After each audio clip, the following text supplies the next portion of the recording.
ലോകത്തിന്റെ ഊർജ്ജസിരയെന്ന് വിശേഷിപ്പിക്കപ്പെടുന്ന ഹോർമൂസ് കടലിടുക്ക് വീണ്ടും ഒരു യുദ്ധക്കളമായി മാറിയിരിക്കുകയാണ്.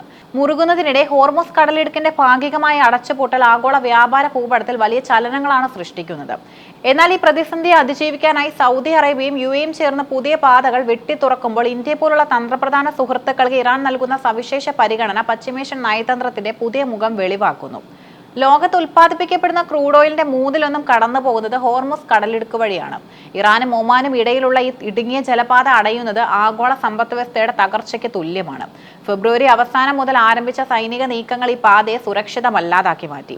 ഇൻഷുറൻസ് പ്രീമിയം വർദ്ധിച്ചതും കപ്പലുകൾക്ക് നേരെയുള്ള ആക്രമണ ഭീഷണിയും കാരണം പല അന്താരാഷ്ട്ര ഷിപ്പിംഗ് കമ്പനികളും ഈ റൂട്ട് ഉപേക്ഷിച്ചു. ഈ സാഹചര്യത്തിലാണ് മേഖലയിലെ പ്രധാന ശക്തികളായ സൗദി അറേബ്യയും UAEയും തങ്ങളുടെ നിലനിൽപ്പിനായി പുതിയ വഴികൾ ആലോചിച്ചത്. ഹോർമൂസ് കടലിടുക്കിലെ ഇറാന്റെ മേധാവിത്വത്തെ മറികടക്കാൻ സൗദി അറേബ്യയും UAEയും സംയുക്തമായി ആവിഷ്കരിച്ച പദ്ധതിയാണ് ദമാം ഷാർജ കണക്ടിവിറ്റി. ചരക്കുകൾ പൂർണ്ണമായും കടൽമാർഗം കൊണ്ടുപോകുന്നതിന് പകരം സൗദിയിലെ ദമാം തുറമുഖത്ത് നിന്നും UAEയിലെ ഷാർജയിലേക്കോ തിരിച്ചോ കരമാർഗം എത്തിച്ച് അവിടെ നിന്നും മറ്റ് രാജ്യങ്ങളിലേക്ക് കയറ്റി അയക്കുന്ന രീതിയാണിത്. ഹോർമൂസ് കടലിടുക്കിലെ ഇടുങ്ങിയ ഭാഗം ഒഴിവാക്കി ഒമാൻ ഉൾക്കടലിലേക്കോ അറബിക്കടലിലേക്കോ നേരിട്ട് പ്രവേശിക്കാൻ ഈ പാത സഹായിക്കുന്നു. ഇത് യുദ്ധസമയത്ത് ചരക്കു നീക്കം തടസ്സപ്പെടാതിരിക്കാൻ വലിയ തോതിൽ സഹായിക്കും. ഗൾഫ് രാജ്യങ്ങൾ തമ്മിലുള്ള വ്യാപാര സഹകരണം വർദ്ധിക്കുന്നതോടൊപ്പം ഇറാന്റെ ഭീഷണികൾക്ക് മുന്നിൽ തങ്ങളുടെ സമ്പദ് വ്യവസ്ഥയെ പണയപ്പെടുത്തേണ്ടതില്ലെന്ന സന്ദേശവും ഇതിലൂടെ നൽകുന്നു.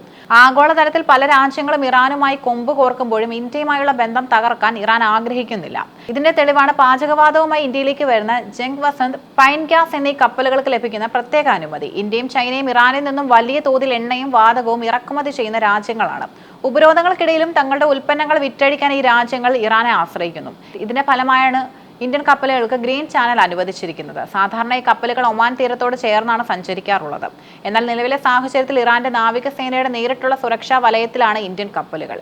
ഇറാൻ തീരത്തോട് ചേർന്ന് ഗഷ്മം, ലറാഖ് ദ്വീപുകൾക്ക് സമീപമുള്ള പാതയാണ് ഇപ്പോൾ ഇവ ഉപയോഗിക്കുന്നത്. തങ്ങൾ ഇന്ത്യൻ കപ്പലുകളാണെന്ന് സിഗ്നലുകൾ വഴി നിരന്തരം അറിയിച്ചുകൊണ്ടാണ് ഇവയുടെ യാത്ര. ഇത് അബദ്ധവശാലും ആക്രമണങ്ങൾ ഒഴിവാക്കാൻ സഹായിക്കുന്നു. സൈനിക നീക്കങ്ങൾക്കിടയിലും ഇറാന്റെ ആഭ്യന്തര സുരക്ഷാ സംവിധാനങ്ങൾ ശക്തമാണെന്ന സൂചനകളാണ് പുറത്തുവരുന്നത്. രാജ്യത്തെ പ്രധാന ഊർജ്ജ സ്രോതസ്സായ ഗുരംഷഹർ പവർ പ്ലാന്റിന് നേരെ ആക്രമണ ശ്രമങ്ങൾ ഉണ്ടായെങ്കിലും അത് പരാജയപ്പെട്ടു. ഇറാന്റെ വിതരണ ശൃംഖലയെ തകർത്ത് അവരെ ചർച്ചാമേശയിലേക്ക് കൊണ്ടുവരാനാണ് ശത്രു രാജ്യങ്ങൾ ശ്രമിക്കുന്നത്. എന്നാൽ ഇത്തരം തന്ത്രപ്രധാനമായ കേന്ദ്രങ്ങൾ സംരക്ഷിക്കപ്പെടുന്നതിലൂടെ ഇറാൻ തങ്ങളുടെ ആത്മവിശ്വാസം പ്രകടിപ്പിക്കുന്നു. ഇന്ത്യയെ സംബന്ധിച്ചിടത്തോളം പശ്ചിമേഷ്യയിലെ സമാധാനം അത്യന്താപേക്ഷിതമാണ്. രാജ്യത്തെ പാചകവാതക ക്ഷാമം പരിഹരിക്കാൻ ഈ കപ്പലുകൾ സുരക്ഷിതമായി എത്തേണ്ടതുണ്ട്. അമേരിക്കയുമായും ഇസ്രയേലുമായി അടുത്ത ബന്ധം പുലർത്തുമ്പോൾ തന്നെ ഇറാനുമായുള്ള ചരിത്രപരമായ സൗഹൃദം നിലനിർത്താൻ ഇന്ത്യക്ക് സാധിക്കുന്നുണ്ട്. ഇത് ഇന്ത്യയുടെ വിദേശ നയത്തിന്റെ വലിയൊരു വിജയമാണ്. സംഘർഷ മേഖലയിലൂടെ സ്വന്തം കപ്പലുകളെ സുരക്ഷിതമായി എത്തിക്കാൻ കഴിയുന്നത് ഇന്ത്യയുടെ നയതന്ത്ര സ്വാധീനത്തെയാണ് കാണിക്കുന്നത്. നിലവിലെ പ്രതിസന്ധി ലോകരാജ്യങ്ങൾക്ക് ചില പാഠങ്ങളും നൽകുന്നുണ്ട്. ഒരു പ്രത്യേക കടലിടുക്കിനെയോ പാതയെയോ മാത്രം ആശ്രയിക്കുന്നത് അപകടകരമാണെന്ന് ലോകം തിരിച്ചറിയുന്നു. ദമാം ഷാർജ റൂട്ട് പോലെ കൂടുതൽ ബദൽ മാർഗങ്ങൾ വികസിപ്പിക്കേണ്ടതുണ്ട്. എത്ര വലിയ യുദ്ധ സാഹചര്യത്തിലും ചർച്ചകൾക്കും ധാരണകൾക്കും സ്ഥാനമുണ്ടെന്ന് ഇന്ത്യൻ കപ്പലുകളുടെ യാത്ര തെളിയിക്കുന്നു.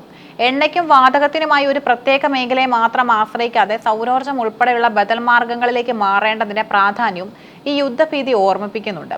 പശ്ചിമേഷ്യയിലെ 5 ദിവസത്തെ സൈനിക വിരാമം ഒരു വശത്ത് നടക്കുമ്പോൾ മറുവശത്ത് വ്യാപാര മേഖലയിൽ വലിയ മാറ്റങ്ങൾ സംഭവിച്ചുകൊണ്ടിരിക്കുകയാണ്.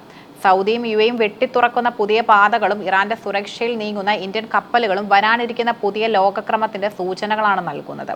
സൈനിക ബലത്തേക്കാൾ സാമ്പത്തിക താല്പര്യങ്ങൾക്കും നയതന്ത്ര ബന്ധങ്ങൾക്കും മുൻഗണന നൽകുന്ന ഒരു കാലഘട്ടത്തിലൂടെയാണ് നാം കടന്നുപോകുന്നത്. ഈ 5 ദിവസത്തെ സാവകാശം ഒരു വലിയ സമാധാന കരാറിലേക്ക് വഴിമാറുമോ അതോ പുതിയൊരു സാമ്പത്തിക യുദ്ധത്തിന്റെ തുടക്കമാകുമോ എന്ന് വരും ദിവസങ്ങളിൽ വ്യക്തമാകും.